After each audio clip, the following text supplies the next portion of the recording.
Well, hello, and thanks for watching another episode of ARFCOM News, your twice-weekly dose of the finest 2A propaganda.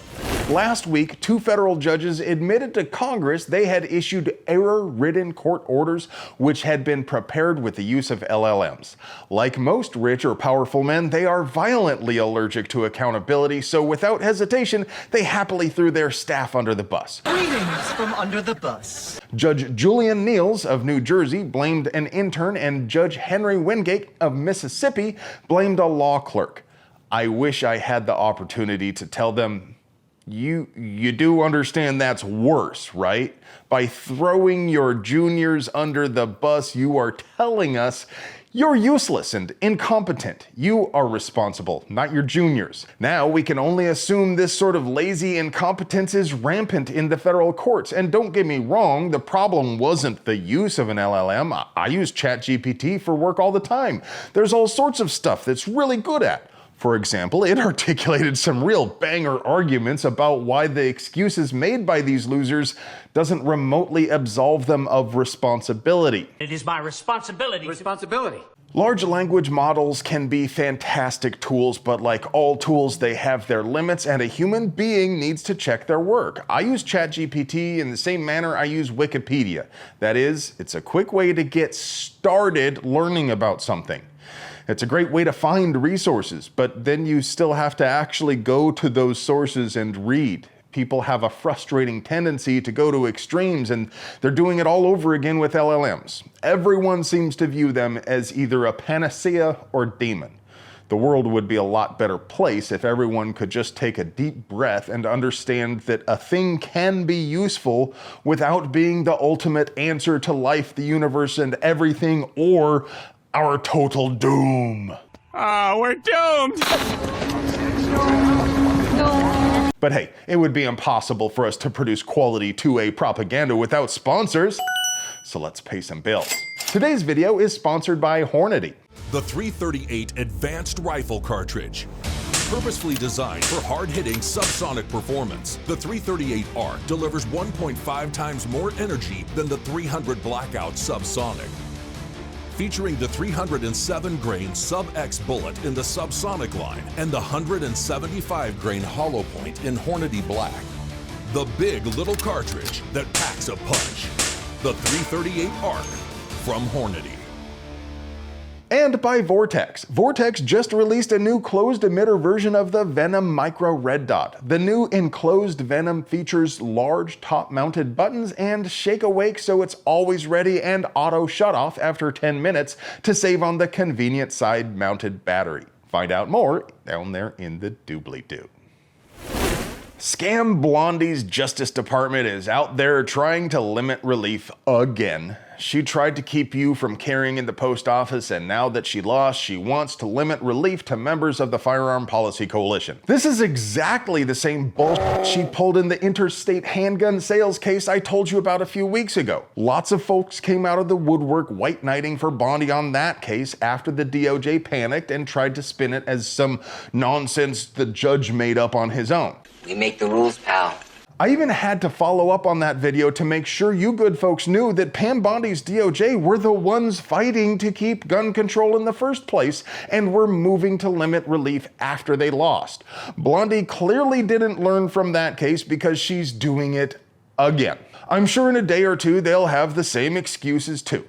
Don't let them get away with it this time. Don't even let them think they're getting away with it. Call Pam Bondi right now at 202-514-2000 and tell her to drop her defense of gun control laws immediately. And while she's at it, stop trying to limit the scope of relief in cases she lost. Trump and Bondi promised to stand up for our gun rights. They wanted us to forget about how she fought for red flag laws and bump stock bans and no sales to adults under 21 when she was in Florida. They wanted us to forget Trump's take the guns first and his bump stock ban as well. Well, he got elected. She got appointed. And it's time to hold them accountable. And if I haven't sold you on that part yet, may I direct your attention to the fact that Donald Trump's Justice Department just asked the Supreme Court to allow the federal ban on handgun sales to adults under 21 to remain in place by refusing to hear 2 cases challenging the ban. The DOJ does not have to continue defending gun control. Not only that, Blondie sent out this memo back in April ostensibly telling her entire department that things would be different and that gun rights are a priority to her and to her boss. But I don't see that happening.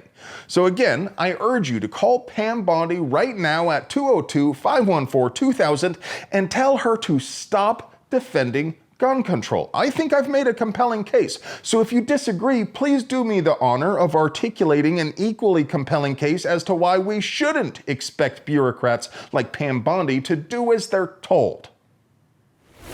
Just in case you hadn't heard, the ATF finally relented to the enormous pressure you folks brought to bear, and they declared NFA examiners to be essential. Now that's a name I've not heard in a long time. In a technical sense, of course. NFA examiners are only necessary if you wish to get permission to build or buy an NFA device. But without them, the legal transfer of silencers and other NFA devices came to a grinding halt.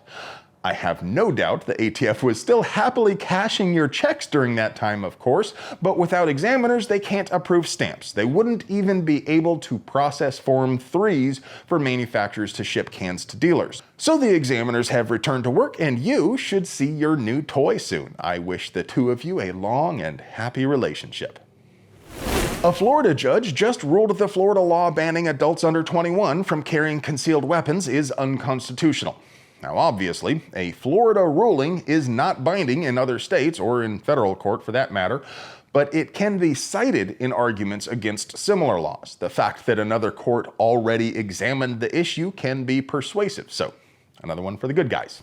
And finally, if you needed any further evidence that the purpose of gun control is to keep minorities and the lower classes in our place, CBS News Chicago published an investigation showing Chiraqi cops routinely arrest black gun owners simply for having a gun during a minor traffic stop, even when they have all the papers required to prove the Crown's pleasure in that dystopian hellscape.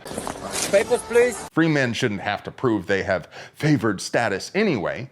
That cops routinely disregard our traveling papers, though, is insane. If you agree with me, you may be interested to know the Chicago Police Department's non-emergency number is available any time of day or night to listen to your redress of government for grievances.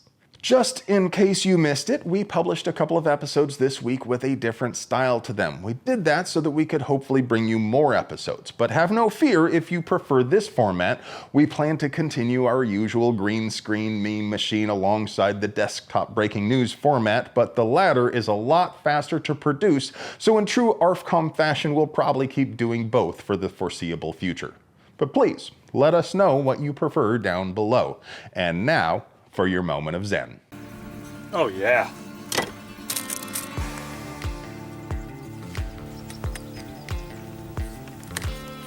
Oh shit. I forgot a really important thing. Our recoil spring.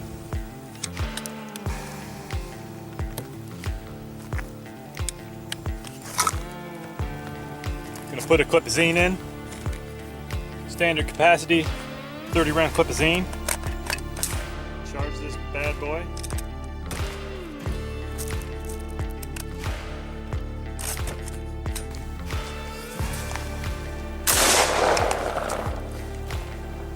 Trouble cycling, but it did fire.